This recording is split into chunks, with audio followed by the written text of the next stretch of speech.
Welcome to the Teacher Fellows podcast. My name is Ryan Rarick. I am an education pathway teacher in Washington County School District.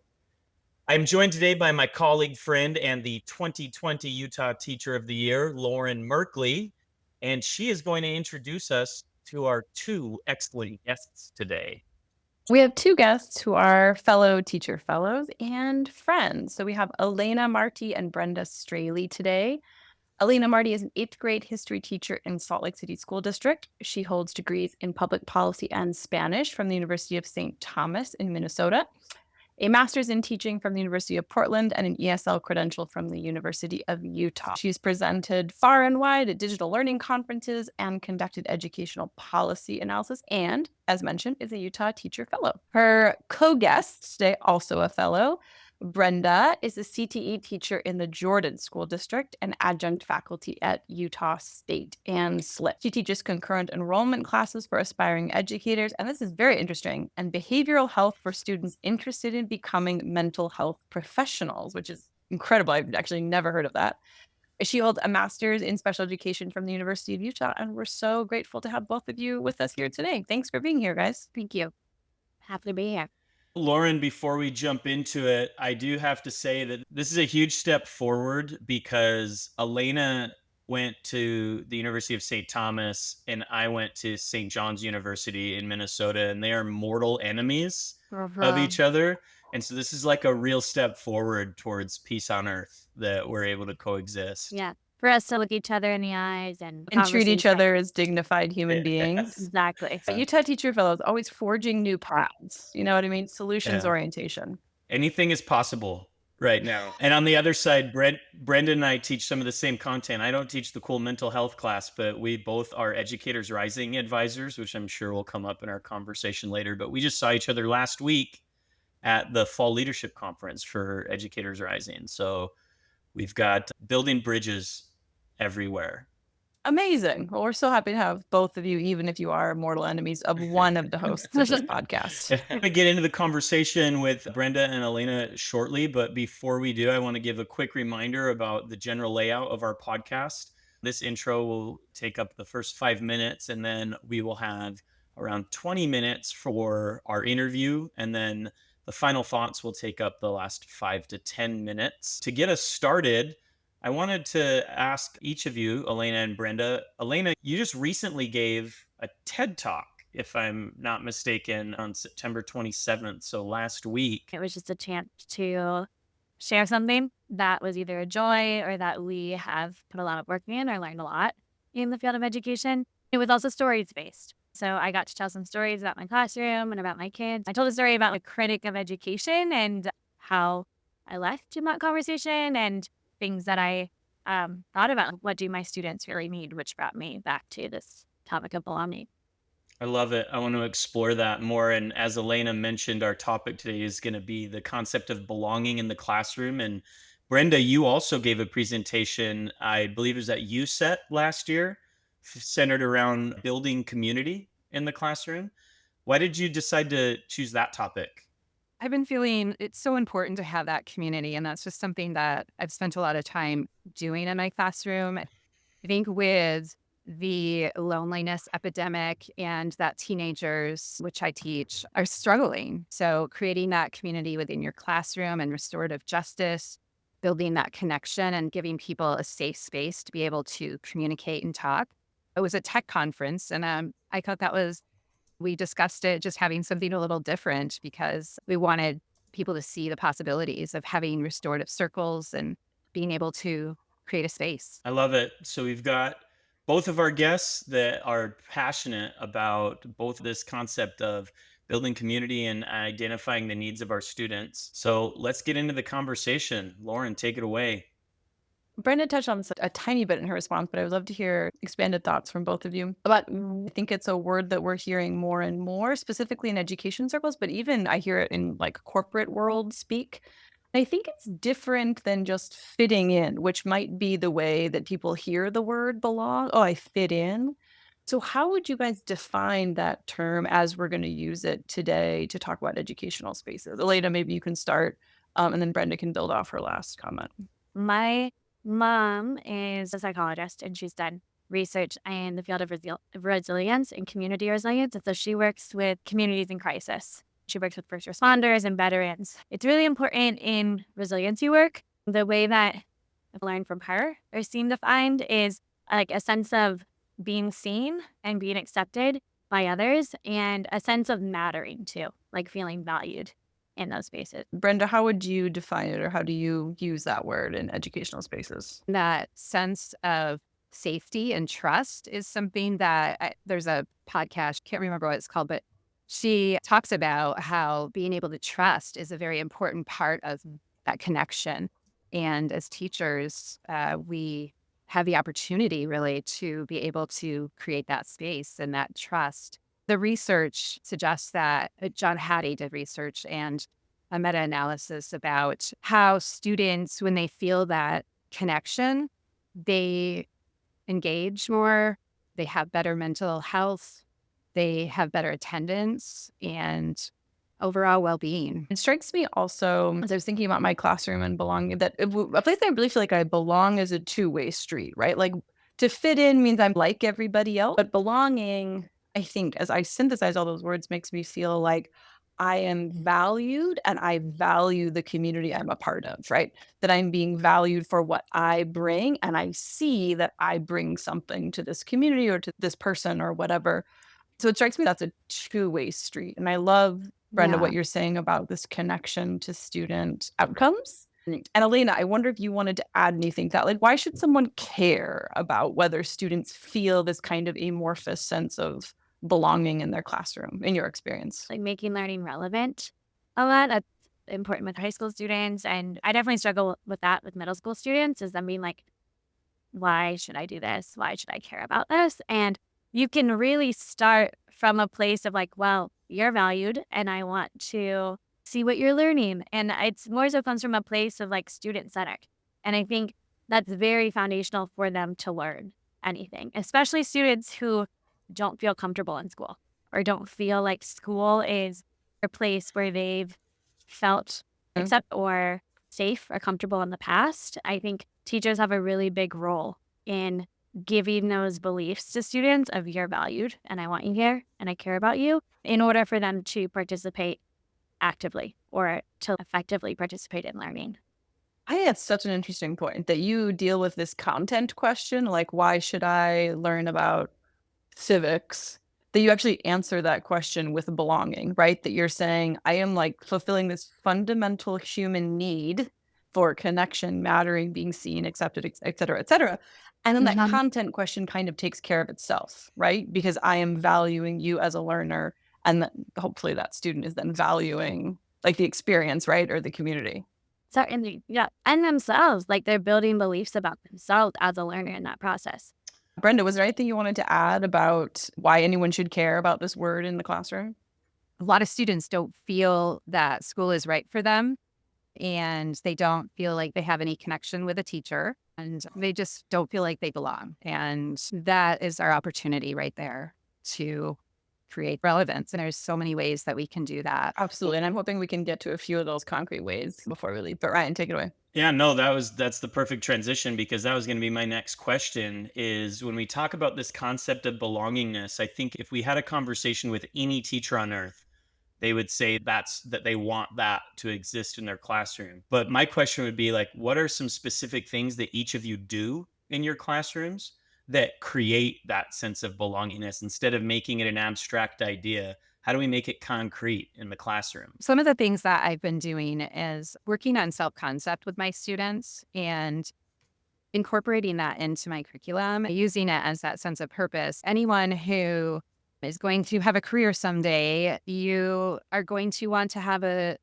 sense of self-concept. You want to have self-worth. We do a lot of things in the classroom to work on that, and doing a values assessment so that they can identify their top values. Then based on that, I can figure out, how is that person going to show up? What is their life like? Just building that relevance. Alaina, you had students contacting you, emailing you and saying like they were concerned about something and they wanted you there. And that right there to me is like true belonging. Like they feel that their teacher supports them, that their teacher, even though they're away. So letting them feel safe and valued.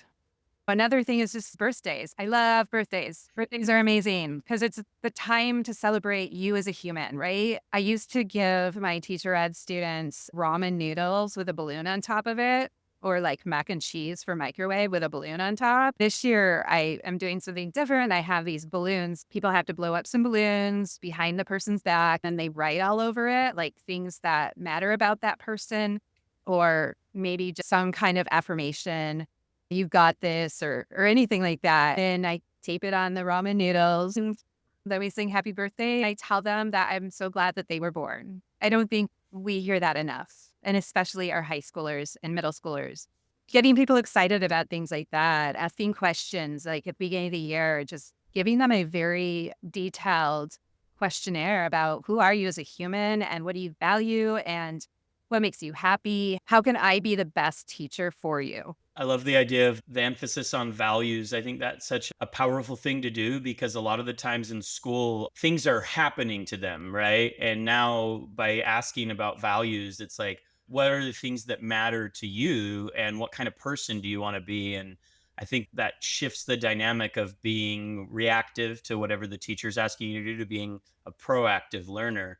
So I love that concept, Brenda. Alaina, what are some things that you do in your class that build that sense of belongingness? I think this is something that kind of led me to doing the TED Talk last week was I started to think about in my class or as a teacher, like how are kids feeling like they belong or not? Because I think as educators, we have a lot of power in that. And it's our classroom that we lead. And so we have a lot of power in how we establish that learning space. I also see with students, and today I had an example of this. There was a behavior that was hard to work with, and I worked to correct that and immediately was like, oh my gosh, that's always my fault in this, right? Or there's just a sense of like, you're not the only teacher, especially in secondary, and students here in school a lot, or they're getting a lot of messages like from me or from us as teachers. And I started to think about how was I responding to students? How was I making it a place where like every student in the room felt like they belonged or not? And some kids love school and feel very comfortable in that space, and some kids feel like their teachers are out to get them, or they just feel like they or their classmates are, or learning's really hard for them. As educators, we have to do a lot of work in that area because they've had through many years of school too, there's negative experiences where they build up those self-beliefs that school is not for them or that they don't feel safe or don't feel like they belong. So something that I like started to do more research in is like how my beliefs about students impact their beliefs about themselves. And especially when we're working with middle schoolers, I have a big emphasis on creating a clean slate with working with kids. School, or if I'm getting negative messages about a kid, it's my job to re-center that belief around all my kids can learn, all my kids can reach high expectation, all my kids belong and are valued in this space. And then that's going to change how I act towards them versus if I have a negative belief, then that's going to change their beliefs about themselves because they're going to be like, wow, my teacher cares about me versus, oh, I need to defend myself right now. Or just internalizing self-beliefs of I'm the bad kid, and then that's going to impact their actions, right? And so there's these negative cycles that can happen with teachers' interactions with their students. And I think if we do the work to reset that, work with mistakes, and we can do better, and we're moving forward together because the most important thing is I care about you. I love that. And this idea of those cycles that you're talking about, it's like self fulfilling prophecies, right? I think one of the things, especially, so you're talking about middle school, and I'm thinking about high school, is our students are coming to us with identities that have been formed from data that they've received over 10 years of experience in school. So they're coming to us from 10 years of identities that have been formed. And with what you said about being curious instead of like angry or whatever, I think it's like a Ted Lasso thing, be curious, not judgmental. And I think we get a lot further with our students. Lauren, what are some of your thoughts on what both Brenda and Alaina have had to say? So I was thinking about, I love what Elena said about sort of curiosity, not criticism. And I think both as a teacher and as a value to teach our students, right? So how can I be curious about this student rather than either reinforcing some negative beliefs that's been fed to me? But I was also thinking about that as what an amazing classroom value for building belonging generally among students, right? That we're going to be curious about each other.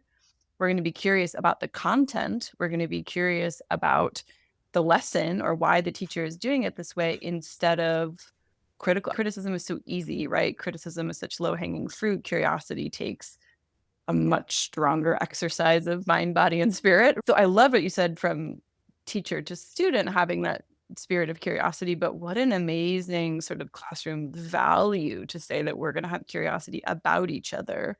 And I think that could build belonging. I love what you said, Alaina. That's magic.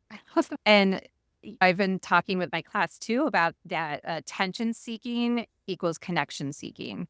Behaviors, there's reasons for behaviors, right? Like usually the reason behind it will break your heart and not make you upset. Listening with the intent to understand, because leading with that, wanting to really understand what's going on with a student gets rid of that judgment. And that can be so hard as teachers because you hear teachers talk and teachers get frustrated. It's hard, but I just really love that, Alaina, just getting rid of that and having that intention is so positive and transformative for students. I also think you can really surprise some kids, right? Like with that concept of having a clean slate, it's a bit of a catch-22. We get information from the grades below us, right? The teachers that give us reports about students. And on one hand, it's good to know that you may need to provide some extra support or help to certain students.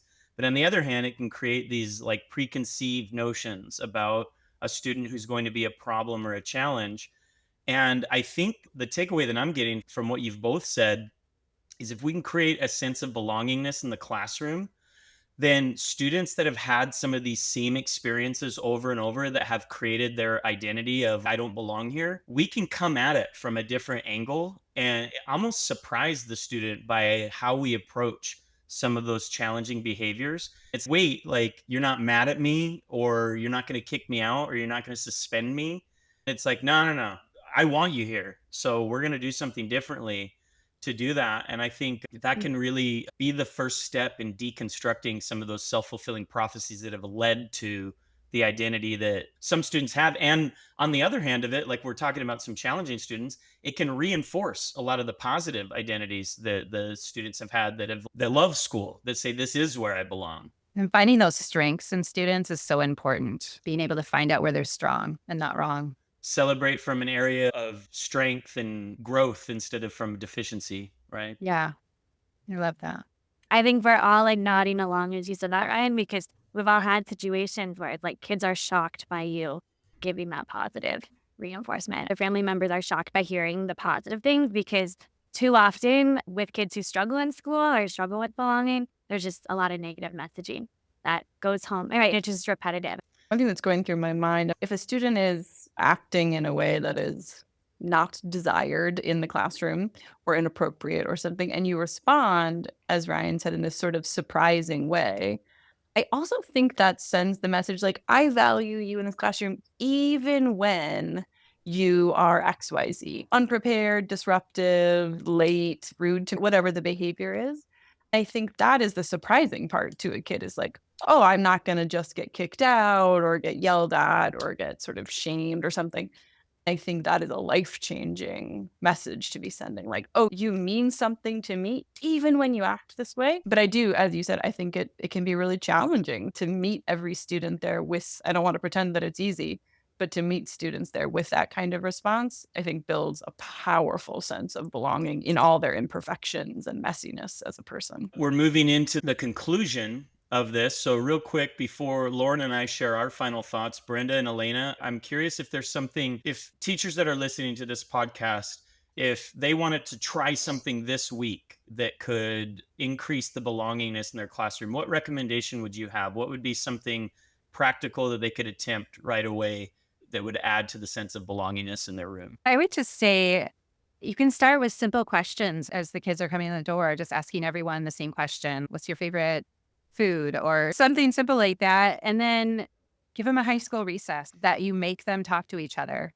My students give them a recess, give them an objective to sit there and they actually have to just sit in a circle and talk and connect and let them know you care. Let them know that you really just care. I love that. That moment walking in is really primed to be mined. Alaina, did you have maybe a concrete suggestion someone could do this week if they wanted to try and apply this to their classroom? I would say, especially if there is a student who is struggling in class, to like in your response in that situation, to take a step back and just think, like, what might this kid need, right, in order to know that I care about them. A lot of times, I usually try to give them like a little like positive sandwich, just kind of tell them like what I see they're doing really well. I thank them for being at school that day, and so I always affirm, I'm so glad you're here today. Like, we got some good stuff to do. And then offer that area of improvement with support, right? And to be like, hey, I'm noticing this. Like, how can I help you? I think that goes a long way, or that's going to surprise the kid, like we talked about. I love that. And as our time is winding down, Lauren, we've got maybe time for each of us to share one final takeaway. What's something that stuck out the most to you in this? So just this week, I had a conversation with someone in my extended family who I just learned is homeschooling their kids. They were in public school. They don't live in Utah. They're somewhere else, but they were public schooling their kids and they decided to homeschool. I asked them why. They had a number of reasons. This couple was very capable of teaching their kids content at home. And it really made me think, so like, what is it that school does, right? Besides delivery of content? And really, it was sort of a good primer for this conversation because I think what school does in the best way or in the best case scenario is sort of teach kids what it means to belong, right? Teach kids, like, even if there's kids that are disruptive in my class, yes, they might disrupt my learning a little bit, but also in the real world, people are going to disrupt my life in all kinds of ways. And I need to learn how to help those people belong and how to belong to an imperfect community. I need to learn how to value members of a community and how to be valued by a community. I need to learn how to navigate a situation socially or interpersonally that might be tricky. And so it was so interesting to sort of come to that conclusion that what school does is so much bigger and more human than delivery of content. What school does is teach us how to be in community with each other. And being in community with each other is so messy and is so difficult and is so full of stops and starts.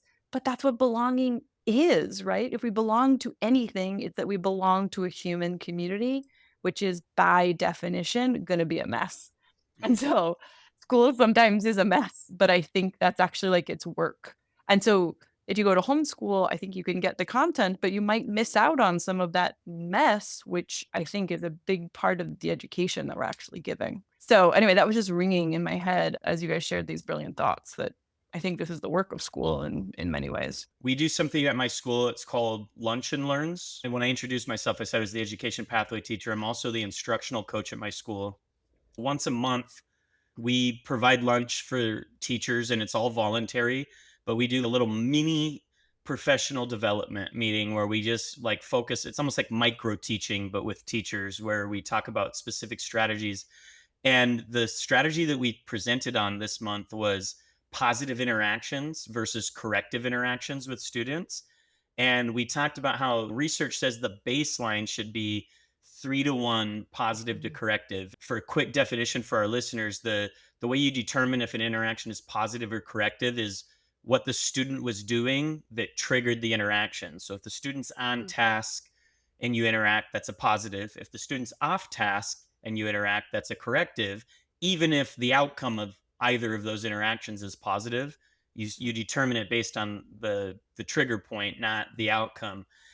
The next thing that we talked about is the research indicates that for kids that are consistently behavioral issues, they actually need 5-to-1 or even 9-to-1 positive to corrective interactions. Alaina mentioned this concept of a positive sandwich. The research says that if you have to issue a correction, you got to find that kid doing something good 3 times after that correction at least, and maybe even 5 or 9 times. Brenda talked about entering the classroom. That can be your first opportunity for a positive interaction with a student. I'm so glad you decided to come today. Thank you for being in class. That's 2 positive interactions that you can have before class even starts, and it sets the mood. While Brenda and Alaina were sharing their thoughts on belongingness, I kept going back to this faculty discussion that we had about positive versus corrective interactions and how dramatically that can change a student's sense of belongingness in any classroom. is how frequently the teacher's time and attention is dedicated to them in a positive way versus in a corrective way. That was my big takeaway of today's conversation as well. Thank you, Alaina and Brenda, for joining us. And to all of our listeners who chose to listen to this episode, please continue to listen and spread the word to others as well. You can subscribe to our podcast on Spotify, Google Play, Apple Music, Stitcher, or any other podcast platform. Check out our Instagram as well for the breakout videos that will come from this episode.